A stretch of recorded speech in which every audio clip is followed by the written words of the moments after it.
When my parents were on a mission abroad, they tragically died in what the Bureau called an accident.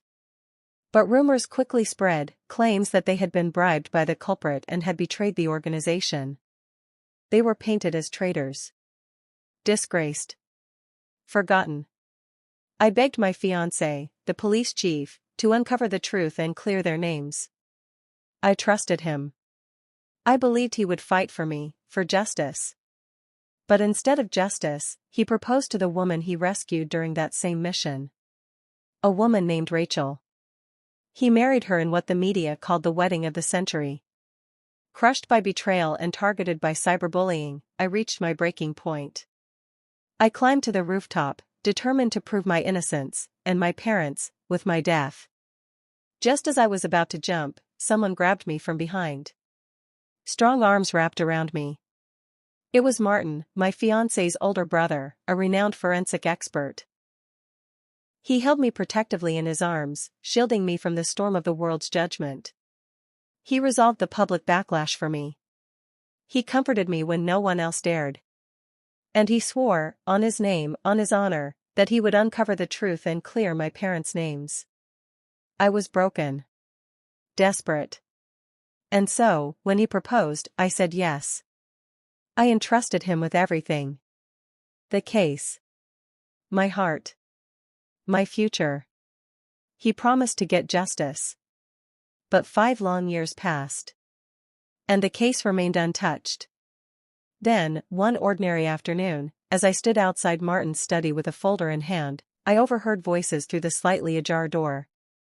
"Martin," said the voice of his colleague, low and frustrated, "Jesse's parents clearly had fatal wounds on their bodies. They didn't die from the fall. Why did you stop investigating? You're a forensic expert. Your duty is to speak for the dead.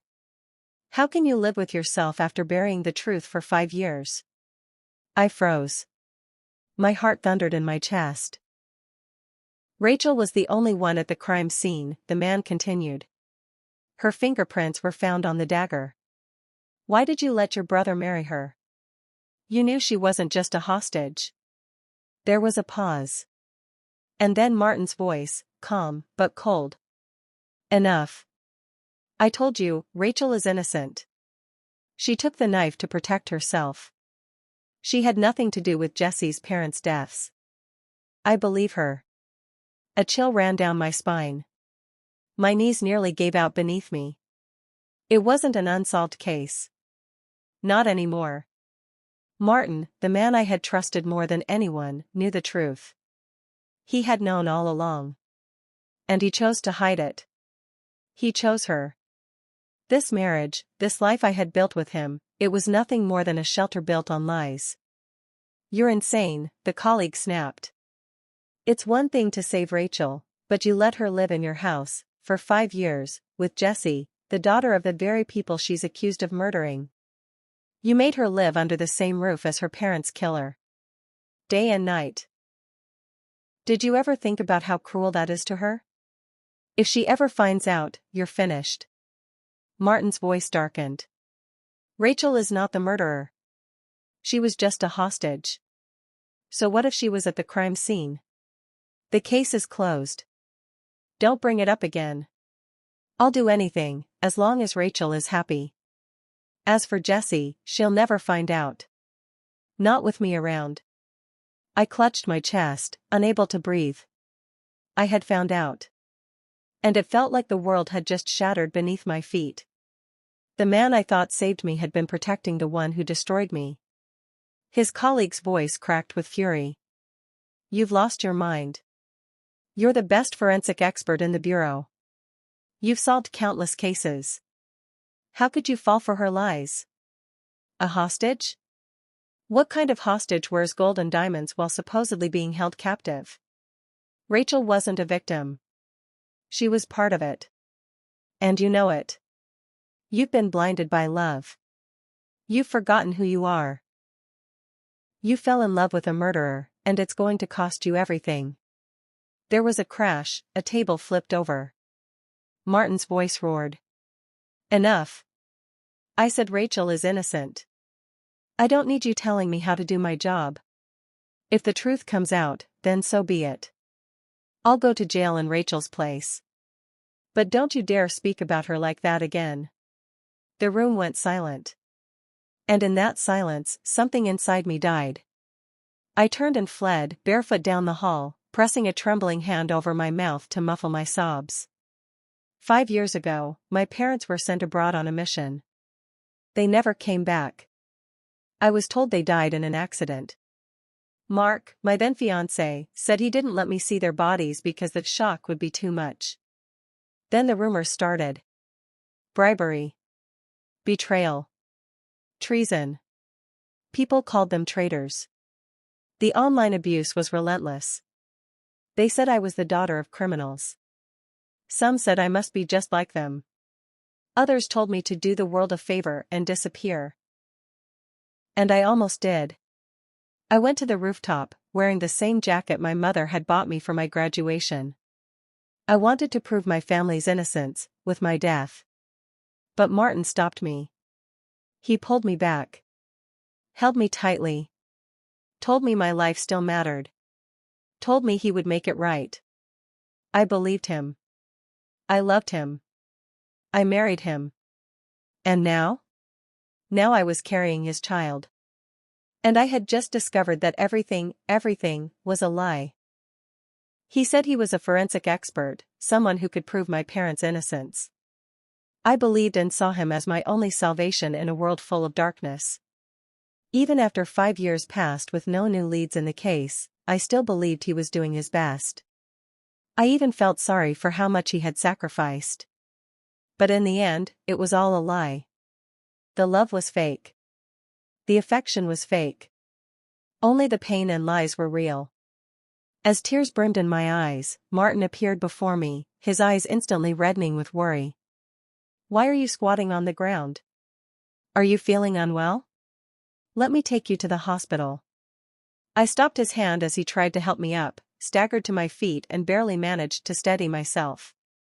Martin, is there still no lead in my parents' case? He froze for 2 seconds, then replied without hesitation, I'm sorry. I've been pursuing it this whole time, but there's still no new lead. Don't worry, I won't give up. I promised you an answer. You just need to wait for me. He added, look at you, you've grown so thin from all this stress. Stop thinking about these things, okay? It hurts me to see you like this. He pulled me into his arms, gently patting my back over and over, trying to comfort me. But I didn't miss the flicker of panic that flashed through his eyes. In that moment, the last bit of hope inside me completely shattered. I couldn't help but curl my lips into a bitter smile. Martin, you've lied to me so cruelly these past 5 years.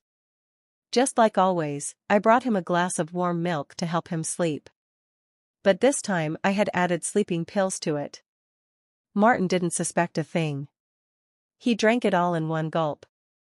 Soon, he fell into a deep sleep. I turned around and walked out, heading straight for the door he never allowed me to enter, his study. The next second, I froze in place. The walls of the study were covered with autopsy photos. In the center were the bodies of my parents. Their eyes were wide open, blood tears spilling from their hollow eyes. They died unwillingly, unable to rest in peace.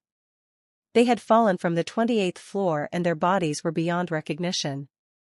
But even so, I could still make out the fatal wounds on their chests. It was the clear mark of a dagger piercing through their hearts. The killer's strike had been swift, precise, and ruthless. No ordinary hostage could have done that. The flaws in the autopsy were marked by Martin, each one highlighted in red pen, line by line.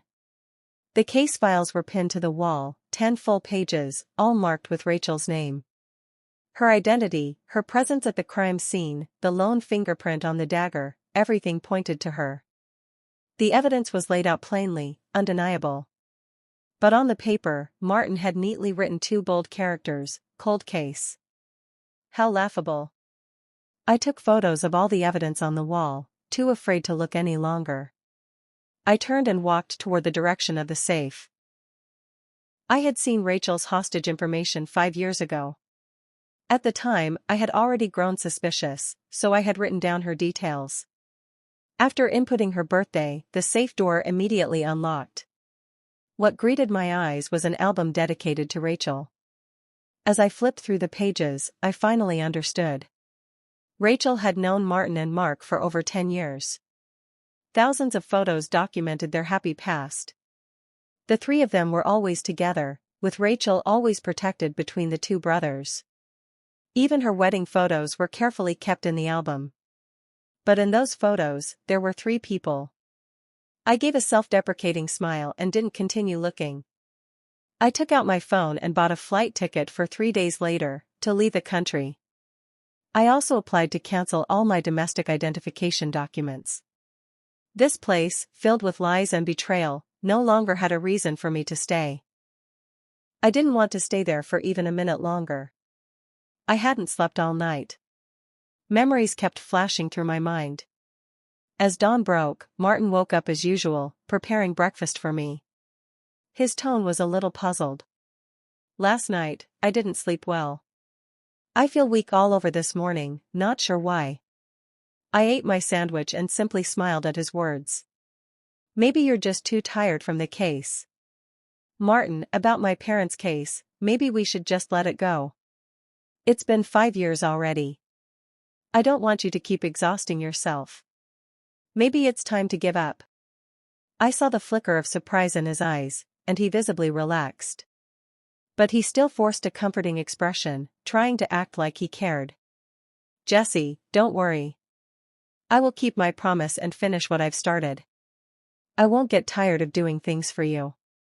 Thank you for understanding, honey. Just as he was about to kiss me, a wave of nausea hit me. I rushed to the bathroom, vomiting uncontrollably.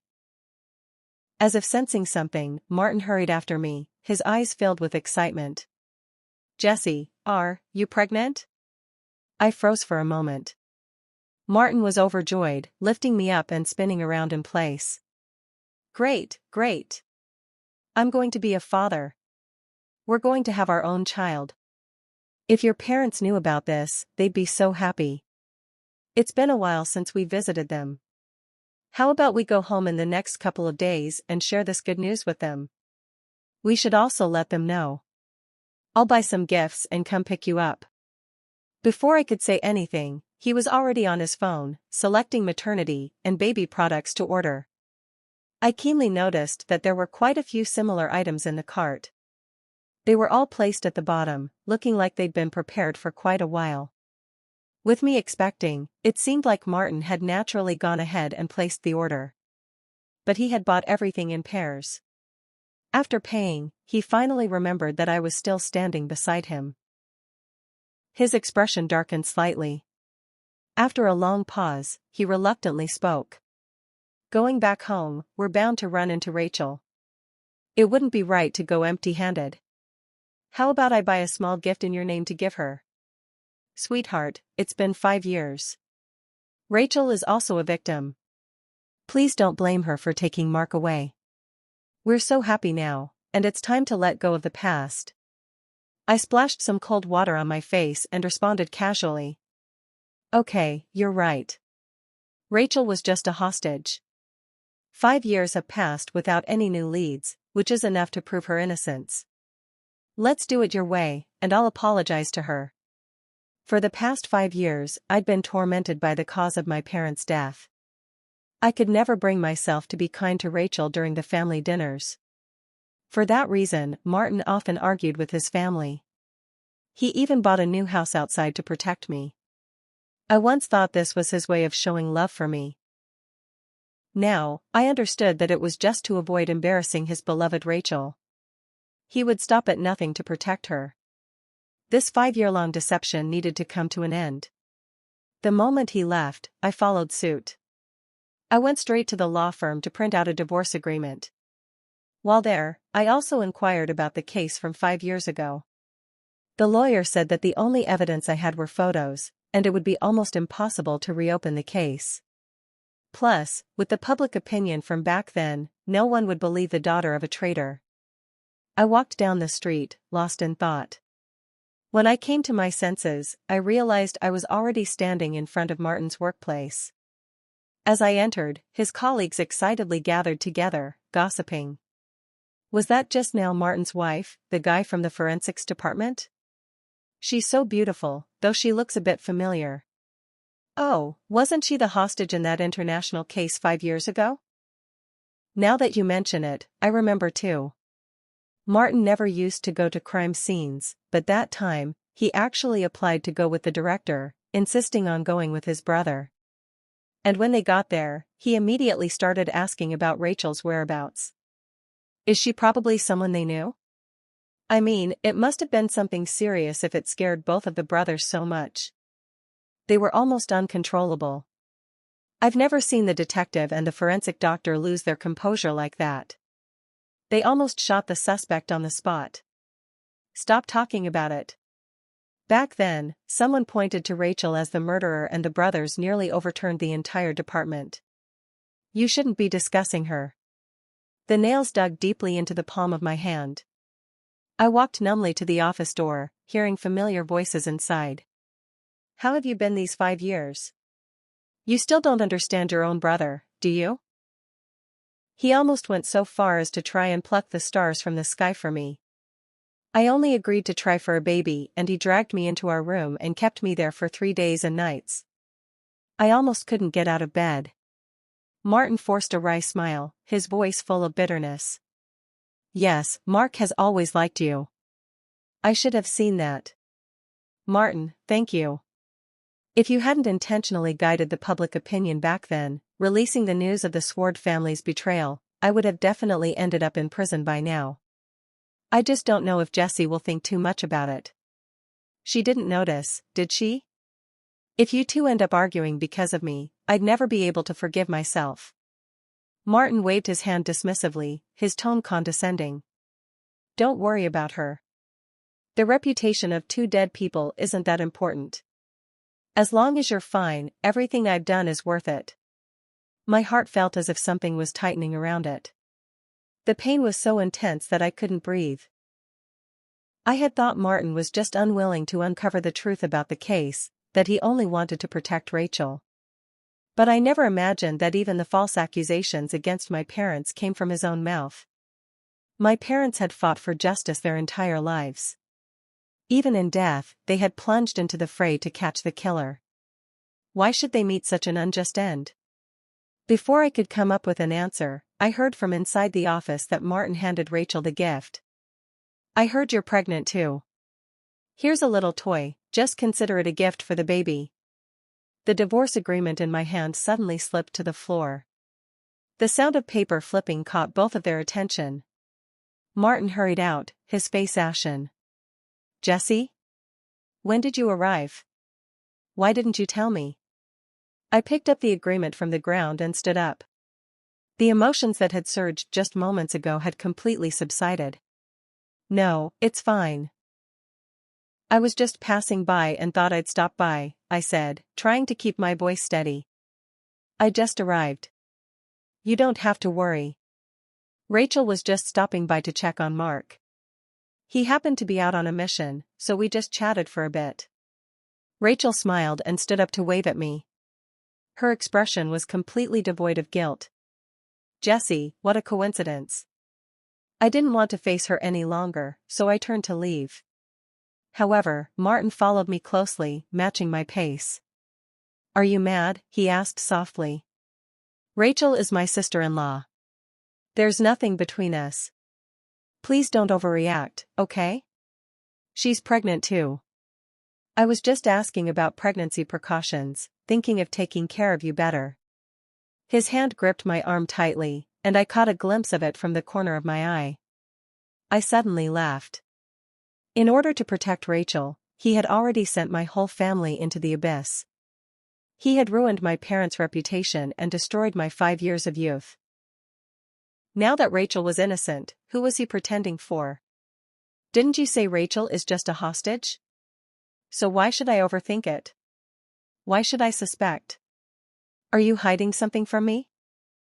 When our eyes met, my mocking gaze made Martin's expression slowly lower.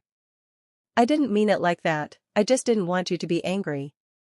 Don't worry, I'm not going to be jealous of my sister-in-law. You guys chat, I'll head home first. He, feeling guilty, didn't dare to continue the conversation with me. Just a moment ago, his colleagues who had been gossiping together now recognized my face.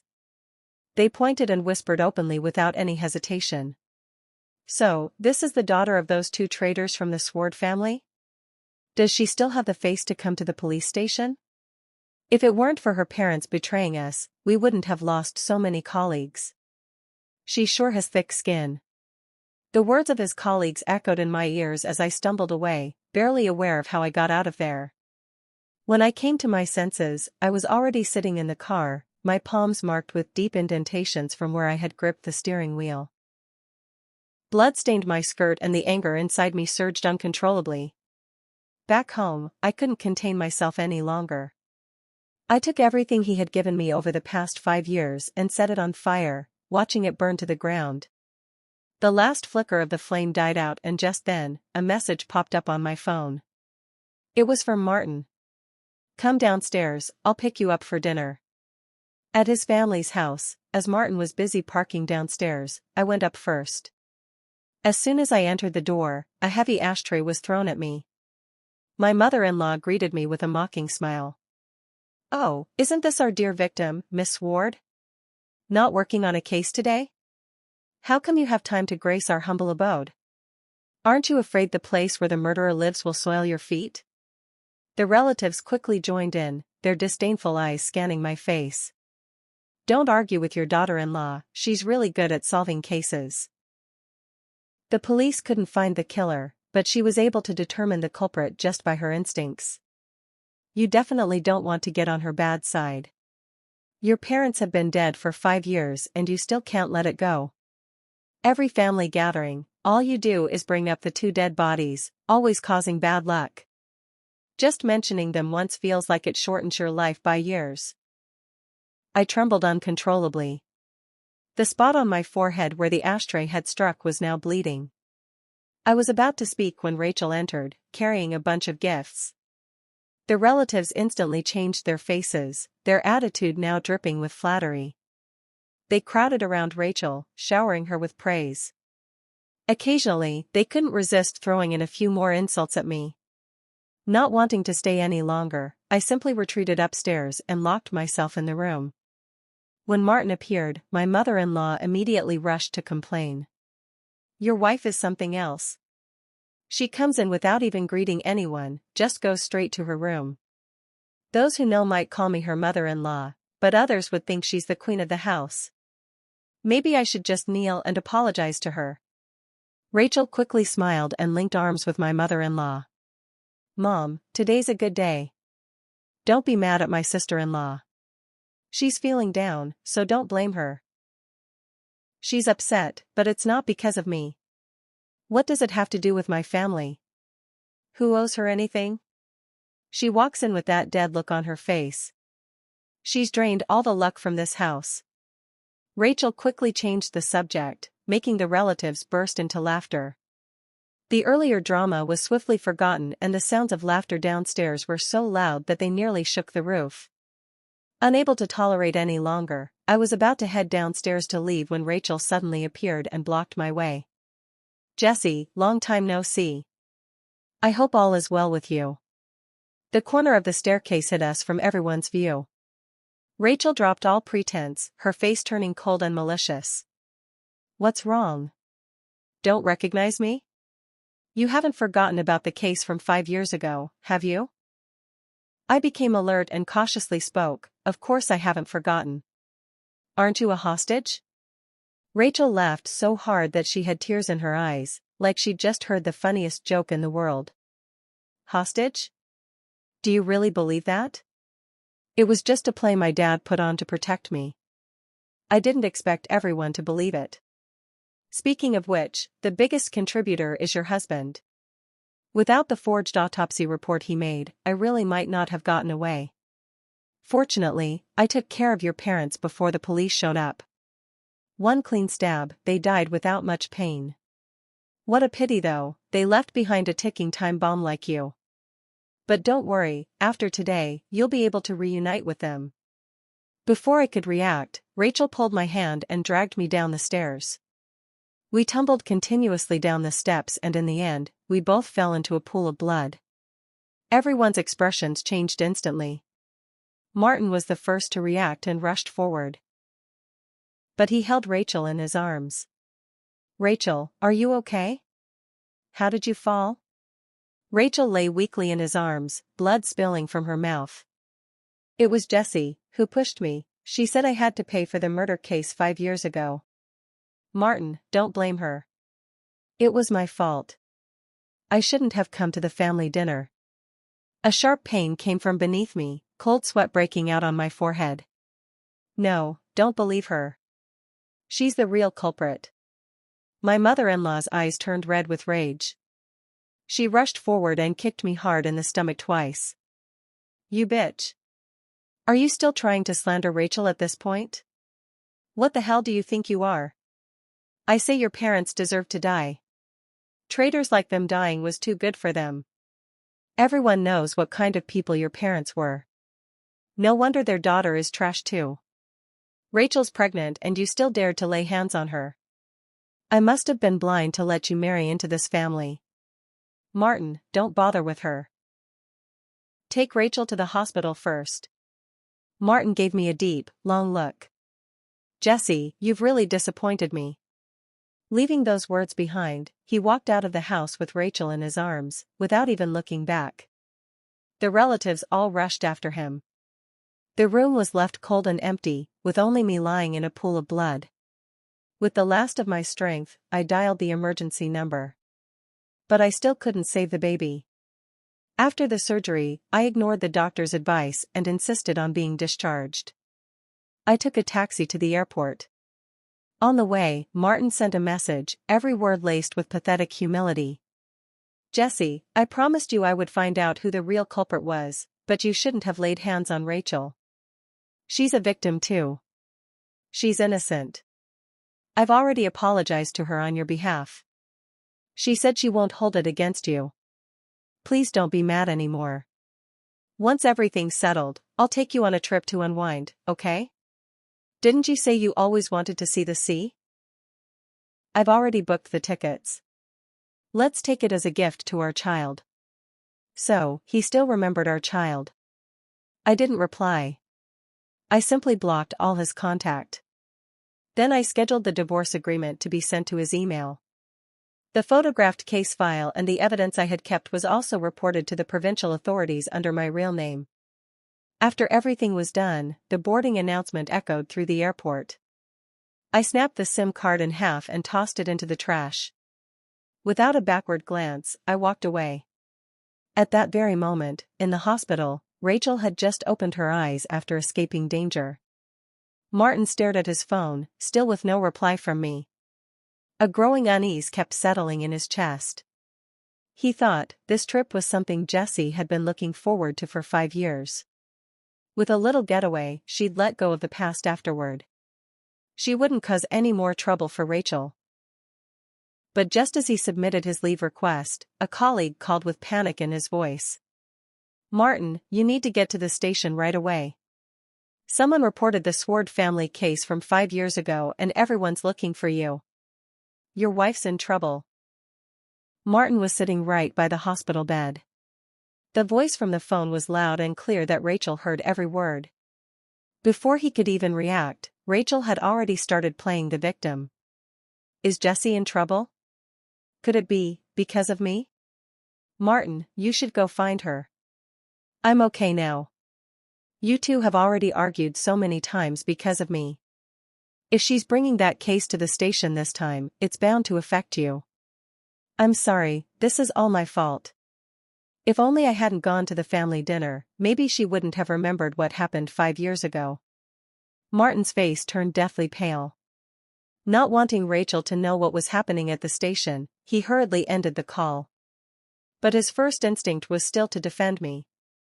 "No, Jessie's not such a person. She's probably just mad at me and waiting for me to coax her. She already promised she wouldn't pursue that case again. This has nothing to do with her. Don't overthink it. Just focus on getting better. I'll have Mom come over to take care of you. I have something to handle at the station, so I need to go. Rachel said he should go find me. But just as Martin stood up, she clutched her belly and cried out in pain. Ah, it hurts, Martin. Is the wound bleeding again? Can you, maybe not leave just yet? Just stay here with me for a little while? She put on that same weak and pitiful expression she always used, playing the part to perfection. But this time, Martin didn't fall for it. A flicker of hesitation crossed his face, but when he spoke, his voice was firm and unwavering. I'll get the doctor to check on you. Don't move around. Rachel, I really have something important to deal with. Stop making a fuss. Rachel's outstretched hand froze midair. The man who left gave her nothing but his retreating back. He didn't even call the doctor as promised. Jealousy and hatred churned in her eyes.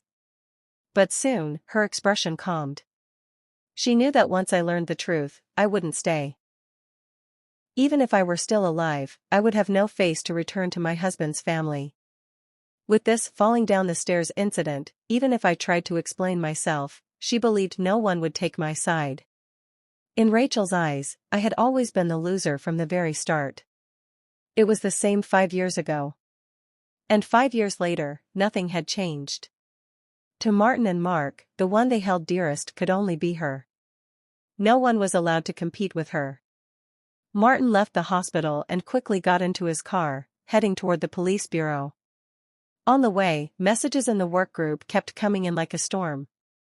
What kind of joke is this? The hostage turns out to be the murderer?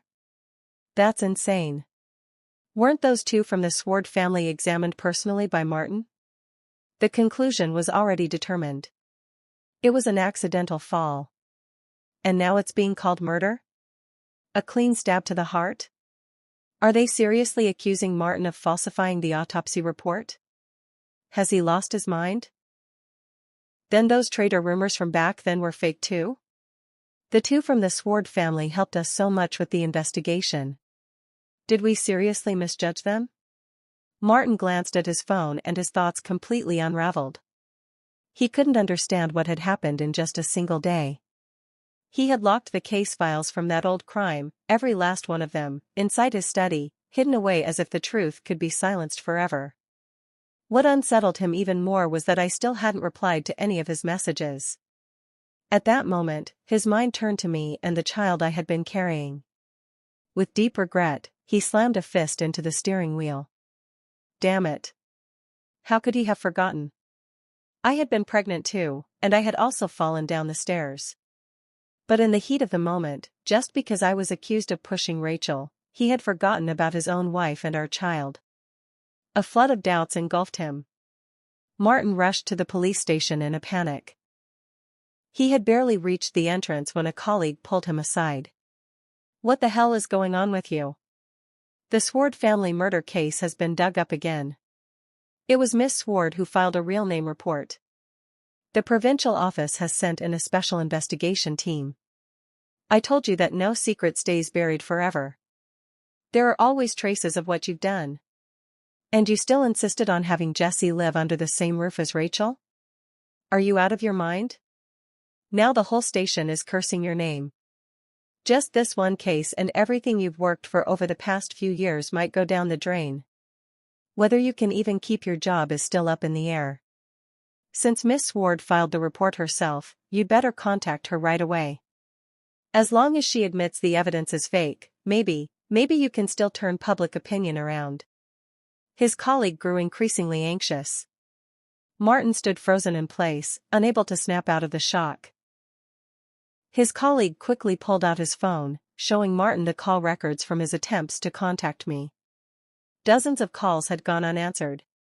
Miss Sword knows the truth now. I can't reach her at all. As long as she still cares about you, you have a chance. You need to act fast. What are you standing around for? You're not still thinking about protecting Rachel, are you? Rachel is nothing but a disaster. If you keep favoring her, she's going to ruin you. Right now, the best solution is either to have Miss Swart admit the evidence is fake and withdraw the report, or send Rachel to prison to pay for her sins. There's no other choice. Martin's phone was taken out by his colleague. He dialed the number once again, but the cold, mechanical voice on the other end remained the same. I wouldn't even contact him anymore. Martin's mind was in turmoil, the thoughts churning endlessly. His first thought was of the evidence in the study. But quickly, he dismissed the idea. It couldn't be. In 5 years of marriage, I had never stepped into his study. He had told me that it was a room filled with his work-related materials and confidential cases. Every time he left home, he would lock the door. I never had the chance to discover what was inside. He had also made sure I wouldn't find out. He couldn't bear to imagine what I would think if I saw what was on those walls. But the bloody truth lay right in front of him, offering no room for thought or denial. He snatched the phone and frantically called me. But there was still no answer. He dialed over 100 times and finally, it became an empty number. Martin completely broke down. Help me explain to the leadership. I need to find her. Jessie is still pregnant. She can't be in danger. She wouldn't hang up on me, so something must have happened to her. I must find her. His colleague froze for a moment, looking at him as if he were crazy. Your priority right now is to cooperate with the investigation. If you leave now, it will be the same as fleeing from justice. Don't you care about your job? Martin, wake up. Jessie is missing, but Rachel is still here. As long as you catch the killer, this can still be resolved. But Martin had already lost all sense of reason. His face darkened immediately. Rachel is still in the hospital. Give me 2 more days, just 2 more days, I will find another way. Rachel can't be in danger. Otherwise, all my efforts over the past 5 years will have been in vain. She has already suffered so much at the hands of the killer. I didn't protect her properly back then, but now, no matter what, I will make sure she is safe. I believe she is innocent. No matter how his colleagues tried to persuade him, he firmly believed that Rachel was the victim. After an intense argument, his colleague left in disappointment, slamming his sleeves in frustration. Martin didn't hesitate anymore. He immediately got in his car and drove back to his parents' house. The aftermath in the villa had already been cleaned up by the servants. Only his mother-in-law sat on the sofa, her face full of disappointment as she stared at him. What are you doing back here now? Rachel is still in the hospital waiting for your care. Are you out of your mind? But Martin seemed to ignore her words, relentlessly searching through every room, looking for any sign of me. Where is Jessie? What happened to her? She's hurt too. She needs to go to the hospital for treatment. His mother instantly became furious, grabbing the teacup in front of her and throwing it at him. Rachel is still lying in the hospital and you're coming back to look for that bitch? Let her die if she wants to. What does that have to do with us? She's been going on and on about the case for 5 years. I'm sick of it. Martin, whether you agree or not, the fact that Jessie was able to hurt Rachel proves that she's not a good person. You need to divorce her right now. Did you hear what I said?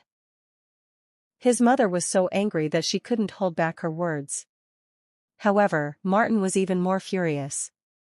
He had searched the entire villa, but I was nowhere to be found. A fearful thought flashed through his mind, one that he dared not dwell on. He hurriedly grabbed the housekeeper to inquire about any news, but was told that I had not been seen since the family dinner that night.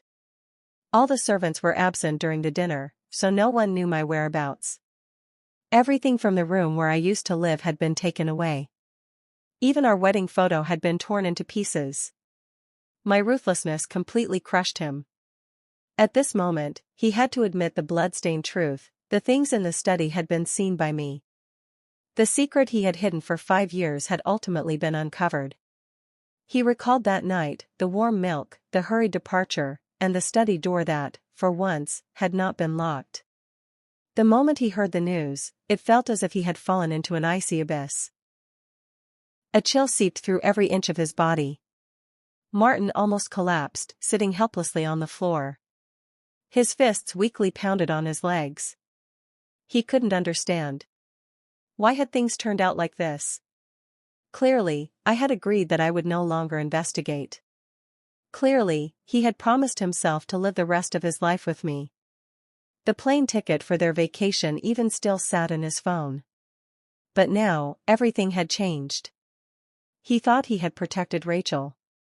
While watching her happiness, he and I could also live an ordinary, peaceful life where no one would bring up that murder case again. With time, it would eventually fade from memory. He could save 2 people and also save 3 families. But he still underestimated my determination. I had never given up on investigating the case. That bubble-like happiness was so fragile that it burst with a single breath. He lit one cigarette after another. The nicotine gradually blurred his consciousness. In a daze, he seemed to return to the scene where he proposed to me. Back then, the helpless girl stood on the rooftop. The moment I leapt, he caught me in his arms. In fact, he had lied to me. That wasn't our first meeting. Our first encounter was during my date with his younger brother. He had gone to his brother's place to deliver an umbrella and car keys. With just one glance, his heart nearly stopped. I was breathtakingly beautiful, my rain-soaked hair unable to hide my face. But he kept telling himself that the one he loved was Rachel. He didn't want to be someone who broke a vow. The faint affection he felt was buried deep in his heart. Until the news came that I was going to jump from a building. In that impulsive moment, he proposed. He gave me a promise. But in the end, he still broke his word. The one who didn't want to betray chose the most unforgivable betrayal. My parents were informants for the police, working for them for many years. His family knew the Sword family was innocent and deeply respected them, so they arranged an engagement between his younger brother and me. It led to a tragic ending for all 3. He wanted to protect Rachel, wanted to protect me, wanted to protect this family. But in the end, he failed to protect anyone. Everything was destroyed by his own hands. In the midst of his breakdown, his mother's scolding rang in his ears. Martin was overwhelmed with frustration and flung the cigarette butt out the door. I told you, Jessie is not that kind of person. She's innocent. Don't ever let me hear the word divorce again. His mother stood there in shock, unable to believe that her dutiful son would turn against her for a woman. What do you mean? Don't tell me you've actually fallen for that bitch Jessie? She's a lunatic. Being with her will destroy our whole family. Her words tore apart all his pretenses, forcing him to confront the emotions he had suppressed. Martin suddenly laughed, his face full of bitterness. Do I love Jessie? He thought. He probably did. Having found his answer, he no longer hesitated and turned to go search for me. But Rachel's call came in first. Martin had just stepped out when he instinctively answered the call. Rachel's tearful voice came through immediately. Martin, help me. Gia showed up at the hospital. She just tried to strangle me. She's gone mad, she must be insane. You said you'd protect me. Where are you? Can you come and stay with me, please? I'm begging you. Hearing her words, Martin's first reaction was a flicker of joy. I hadn't left. I hadn't abandoned him. But that joy was quickly replaced by cold clarity and anger surged through his chest. Rachel, Jessie would never go to you. Why are you lying? After coming to terms with his feelings, he also came to understand my character. I held grudges, but never stooped low. I would never secretly make things hard for Rachel. I would only use legal means to clear my family's name, just like that signed letter of accusation. Rachel froze for a couple of seconds, not expecting Martin to doubt her. Martin, what are you saying? I didn't lie to you. Jessie already pushed me down the stairs and made me lose the baby. How could she not be at the hospital? Why won't you believe me? His patience ran out. For the first time, he spoke to Rachel coldly. Enough. I know Jessie better than you do. You know exactly how you feel. I've held back for your dignity, but don't push your luck. Rachel, I've kept my word. 5 years of protecting you is more than enough. Now that someone has reported the murder case and the provincial authorities have sent a special investigator, I can't help you this time. You're on your own. And another thing, your husband is Mark. The person you should be calling is him. Don't bother me again. Before Rachel could respond, he hung up the phone. If she was truly as innocent as she claimed, this investigation wouldn't affect her in the slightest and she wouldn't need any more help from him. He didn't have the time or the heart for it anymore. Just as he was about to get in the car, his mother, having overheard the phone call, stormed out in a fury. She raised her hand, ready to slap him across the face. Are you insane? Turning against Rachel for that bitch? How did I raise a son like you? The slap was stopped mid-air, blocked by Martin. His voice was low and steady. Mom, what if I told you Rachel is the real suspect? These past 5 years, Jesse wasn't investigating in the wrong direction. It was me. I forged the autopsy report, just to give Rachel a peaceful life. As soon as the words left his mouth, his mother's expression changed drastically. But he gave her no time to respond. Martin stepped on the gas and sped off. He didn't dare return to the station, so he reported the case to a different department. Thankfully, the system still held records of my deactivated ID and my new identity information. Following the records, he went to the last hospital I had been seen at. But the response crushed him. I had suffered a miscarriage and had already been discharged. The nurse added that my emotional state had been terrible, and I had never seen a patient look so hopeless. Several times, they suggested I see a psychiatrist, but I refused them all. Martin knew he was the root cause for everything I had gone through. He didn't have the courage to keep asking. After a full day of searching, he finally found my flight information at the airport. But when it came time to book the ticket, he hesitated. He didn't know how to face me and didn't know what emotion he was supposed to feel. He had no idea how to make up for the pain he'd caused me. Guilt and regret swirled within him, crushing what was left of his sanity. A grown man sobbing uncontrollably in the middle of an airport. In that moment, he realized he had truly made a mistake. Then, a commotion broke out nearby. Rachel, who was supposed to be hospitalized, was pinned to the ground in front of him by his colleagues, completely restrained. Her face was streaked with tears and snot. When she spotted him, she immediately cried out, begging him to plead for her. But this time, he said nothing in her defense. Seeing that he had finally come to his senses, his colleagues stopped holding back and brought out a document. It was a genetic test between Rachel and the man who had been executed 5 years ago. In black and white, it stated clearly that they were father and daughter. The so-called hostage she had claimed to be protecting never existed. The truth, buried for years, was finally exposed in full. In that instant, Martin looked as if he'd aged 10 years. Even his smile was unbearably forced. The sense of justice he had believed in, the ideals he had held onto, were ruthlessly shattered in an instant. After returning to the station and facing all the interrogations, he submitted his resignation. These hands could never again make the dead speak, could never again discern right from wrong. He no longer had the face to continue in this job. The case trial caused a massive uproar online. Martin, who had forged the autopsy report, was decided to be Rachel's accomplice and was also sent to prison. On the day he was incarcerated, he opened his phone and found the divorce agreement I had sent. After signing the document, a relieved smile finally appeared on his face. He hoped, this time, he hadn't made the wrong choice.